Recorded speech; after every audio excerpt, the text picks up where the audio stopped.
দীপার বানানো আলপনাতে রূপা তার নিজের ছবি দেখে আচমকা চমকে যায়। হ্যাঁ বন্ধুরা, ঠিক এরকমই হতে চলেছে অনুরাগের ছোঁয়া আজকের পর্বতে।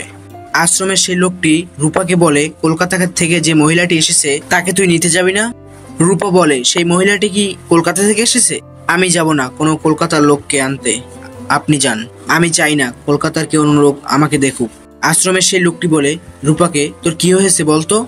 রূপা বলে, জানি না, তবে মন বলছে অনেক বড় ঝড় আসতে চলেছে। এই বলে রূপা সেখান থেকে চলে যায়।